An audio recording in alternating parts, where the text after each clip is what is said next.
Hello everyone, welcome to bank exam quest. और जैसा कि आपको पता है कि आज का जो सेशन है that is going to be very special, क्योंकि इसमें हम डिस्कस करने वाले हैं इंडिया और यूएसए के बीच में जो रिसेंटली कंडक्ट हुआ नेवल ड्रिल उसके बारे में। ये एक बहुत ही बड़ा एक्सरसाइज था जो दोनों कंट्रीज की नेवी के बीच में हुआ है।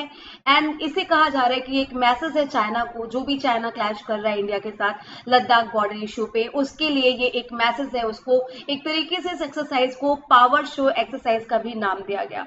तो हम लोग स्टार्टिंग से डिस्कस करेंगे। सबसे पहली बात कि इंडिया ने यूएस के साथ मिलकर कंडक्ट किया पास एक्स इसे नाम इसलिए दिया गया है इस एक्सरसाइज को क्योंकि ये एक पैसेज में किया गया है। पैसेज का मतलब होता है कि दो लैंड के बीच में जो पतली सी जगह होती है उसे पैसेज कहते हैं। तो जब किसी पैसेज में एक्सरसाइज होती है तो उसे बोला जाता है पास एक्स। अगर आपको याद हो तो इंडिया और जापान ने भी रिसेंटली पास एक्स किया था। तो इंडिया और यूएसए के बीच में भी पास एक्स हुआ है, जिसमें यूएसए की बहुत ही फेमस जो शिप है यूएसएस। अब देखिए, अगर इंडिया की कोई नेवल शिप होती है तो उसे आईएनएस कहते हैं, मतलब इंडियन नेवल शिप। यूएसएस का मतलब है कि यूएसए का शिप, ठीक है। यूएस की शिप के आगे यूएसएस लगता है, इंडिया की शिप के आगे आईएनएस लगता है। तो इसको लेके आप आगे कंफ्यूज मत होइएगा। तो यूएसएस निमित्ज, मतलब कि यूएसए की एक शिप है निमित्ज, वो अपने guided missile cruiser Princeton, USS straight, USS Ralph Johnson के साथ मिलकर पार्टिसिपेट किया इस कोऑपरेटिव एक्सरसाइज में इंडिया के साथ। और इंडिया की तरफ से जो सबसे मेन था दैट वाज आईएनएस विक्रमादित्य। और आईएनएस विक्रमादित्य के अलावा INS Rana, INS Sahyadri, INS Shivalik और आईएनएस कमोत्रा, ये थे उस एक्सरसाइज का हिस्सा बने थे। ये एक इंट्रोडक्शन है, आगे आपको इस एक्सरसाइज के बारे में बहुत पता चलेगा।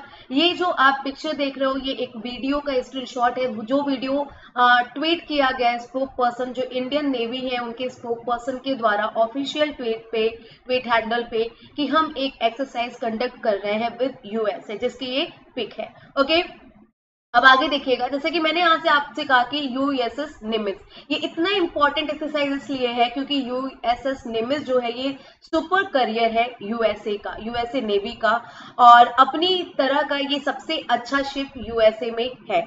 और ये एक ऐसा है जो एयरक्राफ्ट कितने कैरी कर सकता है, तो वो 90 फिक्स्ड विंग और हेलीकॉप्टर को क्या कर सकता है, अपने ऊपर कैरी कर सकता है। और ये 13 मई 1972 को लॉन्च हुआ था यूएसए में, और ये 3 मई 1975 से यूएसए की नेवी में काम कर रहा है। और इसकी लेंथ जो है वो 1092 फीट या फिर कह लीजिए 332 मीटर है। अगर मैं इसको आपको एक एग्जांपल देना चाहूँ तो फुटबॉल का जो मैदान होता है, 3 मैदान के बराबर की लंबाई इस शिप की है यूएसएस निमित्ज की, जो आई कहां पर, ये आई आपकी जहां पे ये एक्सरसाइज हुआ, ठीक है, स्टेट ऑफ मलाका आई। और भारतीय नेवी के साथ इन्होंने एक्सरसाइज में अपनी पूरी टीम के साथ, जब हम बोलते हैं ना यूएसएस निमित्ज स्ट्राइकर ग्रुप, तो इसका मतलब ये, और इसके साथ जो छोटे छोटे अदर शिप है जो इसके स्ट्राइकर ग्रुप में आते हैं, वो आए यहाँ पे स्टेट ऑफ मलाका में इंडिया के साथ नेवल एक्सरसाइज करने के लिए। आगे देखिएगा तो यूएसएस निमित्ज, और दूसरा जो सबसे इंपॉर्टेंट इसमें रहा दैट वाज आईएनएस विक्रमादित्य, जो आपके भारत का एक शिप है। लेकिन क्या आपको पता है कि जो आईएनएस विक्रमादित्य है, ठीक है, जिसे कहा जाता है कि सूर्य के बराबर, विक्रमादित्य मतलब कि सूर्य की तरह, ये आपका जो है ये ओरिजिनली इंडिया का नहीं है। इंडिया इसे बाद में एक्सेप्ट किया, इसे बहुत ज्यादा रिफॉर्म करने के बाद एक्सेप्ट किया है। ये शिप की अगर मैं बात करूं तो ये शिप जो है इसको पहले बाकू, ठीक है, बाकू कहा जाता था, बाकू में इसे बनाया गया था, 1987 में कमीशन किया गया था बाकू के रूप में। और इसने सर्व किया सोवियत की नेवी को, और बाद में ये रशियन नेवी में भी सर्व कर चुका है, ठीक है। और तब इसका नाम था गोर्शको। और 1996 में ये वहां से डीकमीशन कर दिया गया। जब कोई आर्मी का, जैसे कोई चॉपर है, कोई हेलीकॉप्टर है, कोई एयरक्राफ्ट है, कोई शिप है, अगर ये सेवा से हटा दिया जाता है, सर्विस उससे नहीं ली जाती, तो उसे कहा जाता है डीकमीशन होना। कमीशन मतलब सर्विस में आ गया, डीकमीशन मतलब सर्विस खत्म। तो 1996 में रशियन नेवी से जब ये डीकमीशन हुआ, तब ये फिर इंडिया ने इसे मॉडिफाई करना स्टार्ट किया, और इंडिया ने इसे मॉडिफाई करके इंडिया में कमीशन किया 16 नवंबर 2013 में।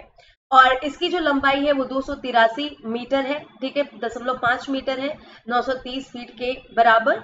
और 4 दिसंबर 2008 को इसे लॉन्च किया गया और काम में कब आया, ये 2013 से ये इंडियन नेवी में पूरी तरीके से शामिल हो गया। इसकी स्पीड है 56 किलोमीटर पर आवर, ठीक है, और ये इंडिया का बहुत ही बड़ा विक्रमादित्य जो है वो नेवल शिप इस समय है, बहुत ही स्ट्रॉन्ग, बहुत ही हमारे लिए इंपॉर्टेंट कह सकते हैं इंडियन नेवल शिप है विक्रमादित्य इस समय।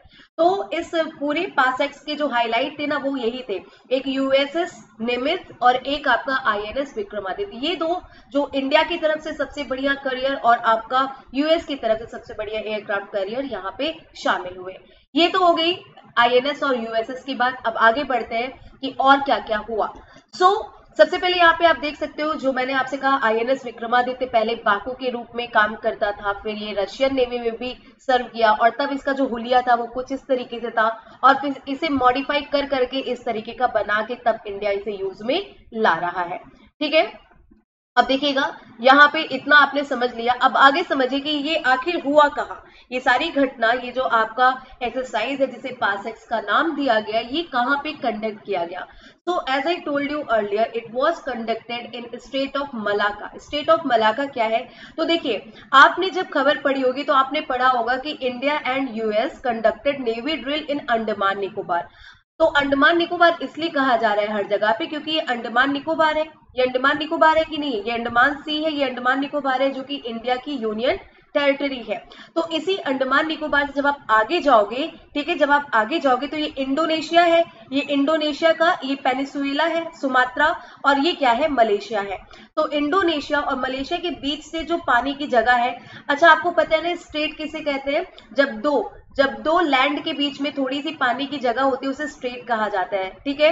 तो ये जो बीच में पानी की जगह है इसी को बोला जाता है स्टेट ऑफ मलाका। क्या बोला जाता है, स्टेट ऑफ मलाका, क्योंकि मलाका नाम की जगह यहीं पर है, ठीक है। स्टेट ऑफ मलाका एक जगह है और इसको बोला जाता है स्ट्रेट ऑफ मलाका, ठीक है, स्ट्रेट ऑफ मलाका, याद रखिएगा, ठीक है। किसके नाम पे पड़ा, तो मलाका एक सल्तनत थी जिसने बहुत समय तक यहाँ पे राज किया, उसी के नाम पे इस स्टेट का नाम मलाका पड़ गया। और मलेशिया में एक जगह है जिसे स्टेट ऑफ मलाका कहा जाता है, ठीक है। तो याद रखिएगा इसी मलाका स्टेट में हुआ। अब ये मलाका स्टेट में हुआ, यहाँ पे आपके यूएस से यूएसएस आया, इंडिया से आईएनएस गया और यहाँ पे ये पूरा एक्सरसाइज कंडक्ट कराया गया। अब आगे बढ़ते हैं कि एक्सरसाइज कंडक्ट क्यों कराया गया और क्यों कहा जा रहा है कि ये चाइना को शो ऑफ किया गया है।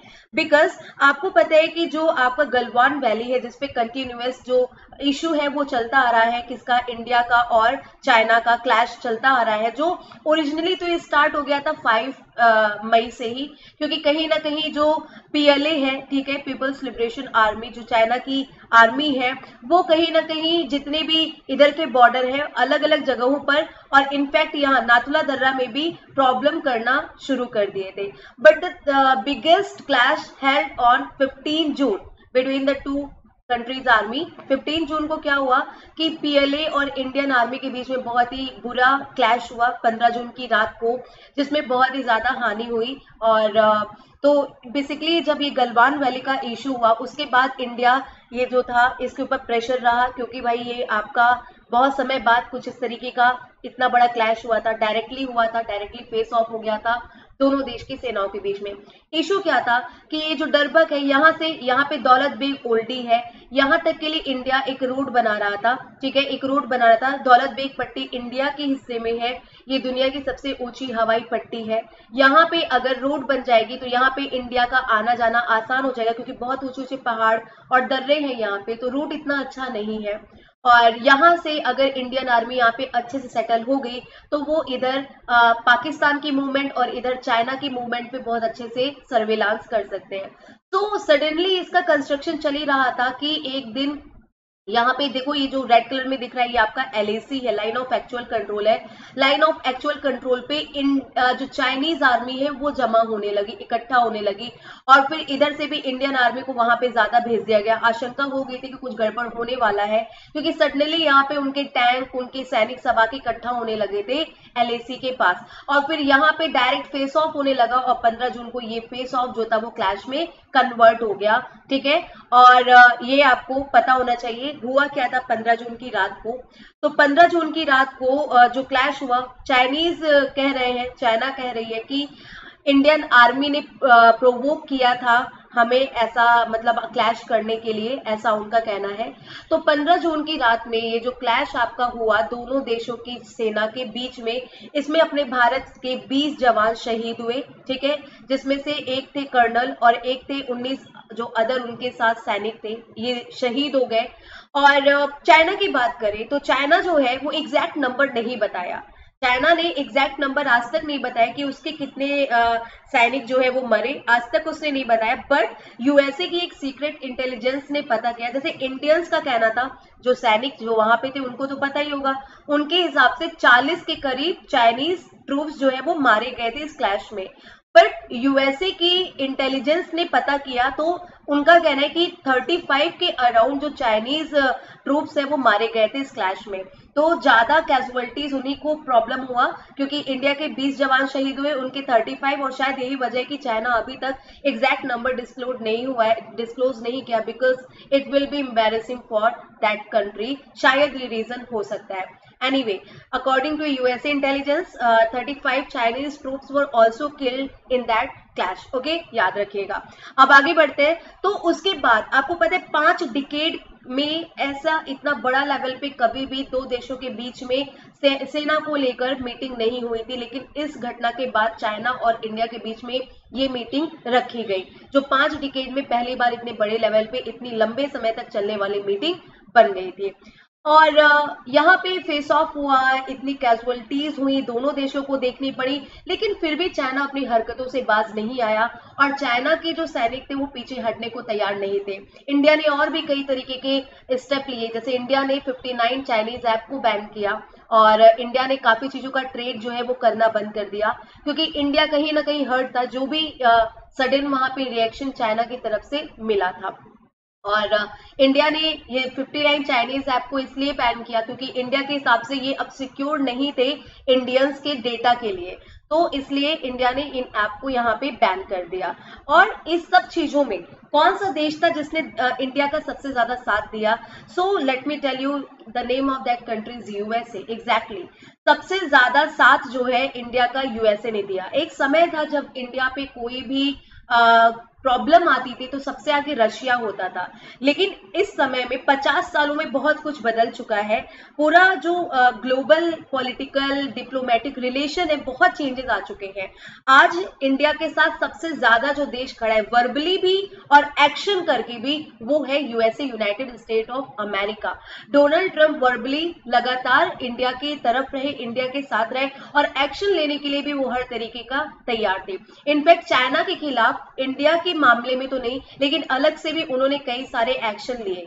जब चाइना हांगकांग में अपना एक कानूनी चीजों को नियंत्रित करने के लिए ऑफिस बनाना चाहा तो यूएसए ने उसके खिलाफ क्या कर दिया?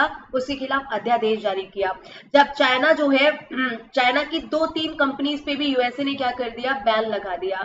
और अब जो यूएसए है वो भी एक और अध्यादेश जारी किया, एक और ऑर्डिनेंस जारी किया, जिसमें वो अर्ज कर रहा है चाइना से कि वो बैक स्टेप हो, इंडिया के मामले में इतना अग्रेशन ना दिखाए। So USA is the country you can say जो कि सबसे ज्यादा साथ दे रहा है भारत का इन सारी चीजों में, इन सारे मुद्दों में।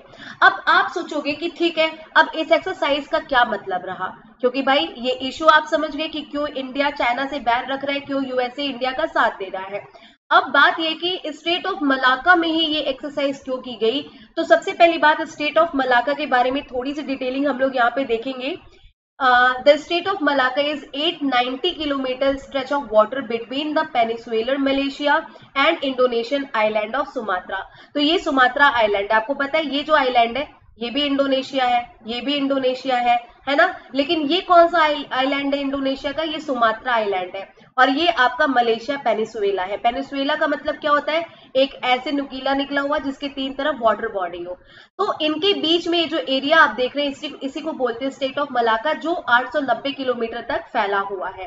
ठीक है, ये जो आपका स्टेट ऑफ मलाका है, ये मेन शिपिंग चैनल है इंडियन ओशियन और पैसिफिक ओशियन के बीच में, ठीक है। इधर से जब भी कोई ट्रेड होता है शिपिंग के माध्यम से, तो इधर से ही सारी शिप होके गुजरती है। ये पैसिफिक ओशियन है, ये इंडियन ओशियन है, तो इसी स्टेट से होके सारी शिप जो है वो गुजरती है।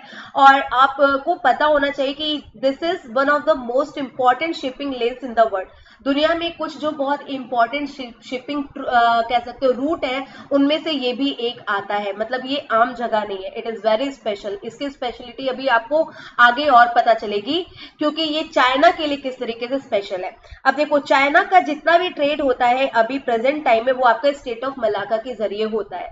वेस्टर्न एशिया कंट्री से ऑयल हो गया, पाम ट्री ऑयल हो गया, ठीक है। और जो भी ट्रेड इंडिया चाइना करता है वेस्टर्न एशिया कंट्री से या पर्शियन कंट्री से, तो वो जो रूट है आपका वो कैसे होके जाता है, इंडियन ओशियन से होके फिर स्टेट ऑफ मलाका से होके वो आपका चाइना जाता है, ठीक है।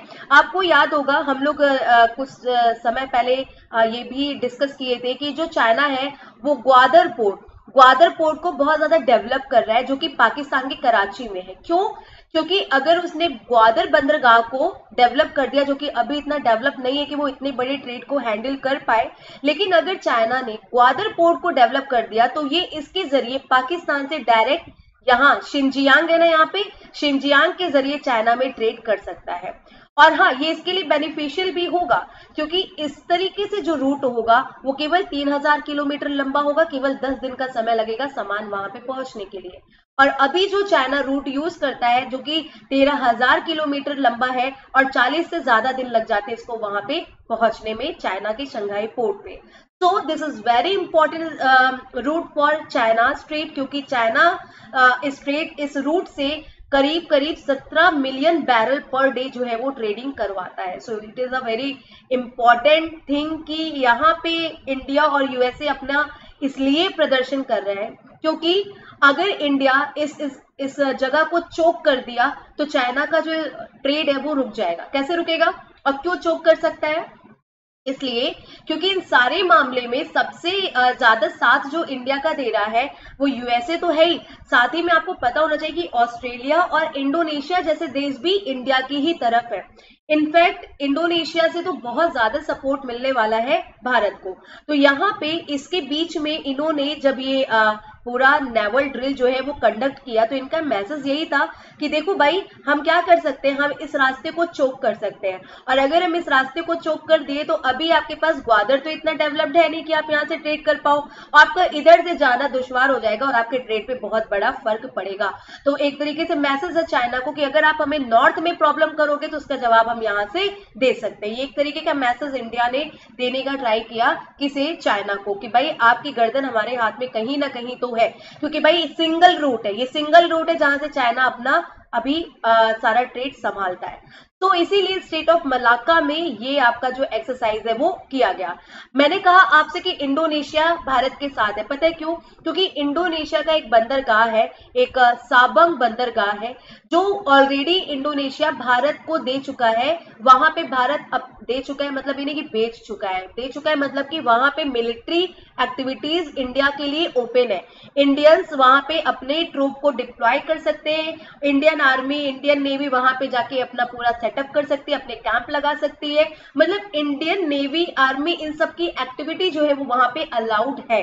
तो ये साबंग पोर्ट इंडोनेशिया ने इंडिया के लिए ओपन कर रखा है। और ये साबंग पोर्ट कहां पर है ये समझ के आप पूरी तरीके से समझ जाओगे कि अच्छा भाई, तब तो हम कहीं ना कहीं यहाँ पे बहुत स्ट्रांग है। यहाँ पे ये है साबंग पोर्ट, ये साबंग पोर्ट है और ये है स्टेट ऑफ मलाक्का। तो अब बताओ, इंडिया के लिए इस स्टेट को चोक करना इजी है या नहीं? बहुत इजी है। तो यहीं पे अगर साबंग पोर्ट पे ऑलरेडी इंडियंस के लिए सारी चीजें ओपन है, यहाँ पे आराम से जितनी नेवी चाहे, जितनी इंडियन ट्रूप्स चाहे डिप्लॉय कर सकते हैं। और मलाक्का को भी चोक करके चाइना के लिए जो सिचुएशन है वो प्रॉब्लमेटिक बना सकता है कौन? तो इंडिया बना सकता है। अब बात यहाँ पे आती है कि इंडिया ने यूएसए के साथ यहाँ पे एक्सरसाइज क्यों की? देखो, एक्सरसाइज में क्या होता है, दो देशों की अगर देखो, वैसे तो इंडिया और यूएसए की एनुअल एक्सरसाइज होती है जिसे मालाबार बोलते हैं। इंडिया एक्चुअली इसमें इंडिया रहता है, यूएसए रहता है और साथ ही साथ जापान भी रहता है। ठीक है, इनके बीच में जो एक्सरसाइज एनुअली होती है, नेवी के बीच में मालाबार एक्सरसाइज होती है। मालाबार एक्सरसाइज ये ट्राइलैटरल मतलब 3 देशों के बीच की होने वाली, हर साल होने वाली एक्सरसाइज है। तो ये आपका ये एनुअल एक्सरसाइज नहीं है, ये जो आपका पास एक्स हुआ है ये हर साल होने वाली एक्सरसाइज नहीं है, ये आपका मतलब कि सडन हुआ है और सिचुएशन को देखते हुए हुआ है। पता नहीं अगले साल होगा कि नहीं पता, आज से पहले ये नहीं हुआ है। ठीक है, ये एक पैसेज में हुआ एक्सरसाइज। क्यों? क्योंकि इसका रीजन है, अगर सडन इंडिया के ऊपर खतरा आता है या इंडिया को युद्ध करना ही पड़े, तो अगर यूएसए की नेवी इंडिया की हेल्प भी करना चाहेगी तो यूएसए की नेवी और इंडिया की नेवी के बीच में अच्छा कोऑर्डिनेशन होना चाहिए कि नहीं। तो अगर ऐसी सिचुएशन भी आती है तो इन दोनों नेवी के बीच में इतना अच्छा कोऑर्डिनेशन हो गया है इस एक्सरसाइज के जरिए, वो समझ चुके हैं एक दूसरे के काम करने का तरीका और कैसे कोऑर्डिनेट होके ये साथ में लड़ सकते हैं, ये सारी चीजें ये समझ चुके हैं। तो अगर ऐसी कोई सडन सिचुएशन आती है तो भी इंडिया उसके लिए पूरी तरीके से प्रिपेयर रहेगा। ये इंपॉर्टेंस होती है एक्सरसाइज की, और इसीलिए अलग अलग देशों के साथ अलग अलग आर्मी, एयरफोर्स और नेवल एक्सरसाइज होती रहती है, ताकि इन देशों की नेवी, आर्मी और एयरफोर्स के बीच में कोऑर्डिनेशन बना रहे और कभी भी इमरजेंसी आने पे एक डिप्लोमेटिक तो होता है, कि डिप्लोमेटिक रिलेशन अच्छा होता है, साथ ही साथ कोऑर्डिनेशन बनाने के लिए भी इस तरह के एक्सरसाइजेस बहुत ज्यादा यूजफुल होती है। सो ये आपका इंडिया और यूएसए के बीच में जो पास एक्स हुआ है इसका 2 रीजन है। एक तो ये कि चाइना को एक मैसेज देना कि मलाका में हमारा बोलबाला है, we can choke this road and we can create problem for your trading. And the second thing कि इंडिया और यूएस की नेवी के बीच में जो कोऑर्डिनेशन है वो भी स्ट्रांग हुआ है, और यूएसए तो इंडिया के साथ है, जरूरत पड़ने पे ऑस्ट्रेलिया भी इंडिया का साथ देगा और इंडोनेशिया तो पूरी तरीके से इंडिया का साथ देने के लिए रेडी है। सो ये इंपॉर्टेंस थी इस एक्सरसाइज की, और ये रीजन था कि ये एक्सरसाइज आपका कंडक्ट किया गया अंडमान निकोबार के पास मलाका स्ट्रेट में। सो आई होप कि आपको पूरी चीज मैंने ब्रीफ अच्छे से कर दी हो और आपको समझ में आ गया हो। And if you have any question, if you have any query, you can comment below. I will clear that in comment section.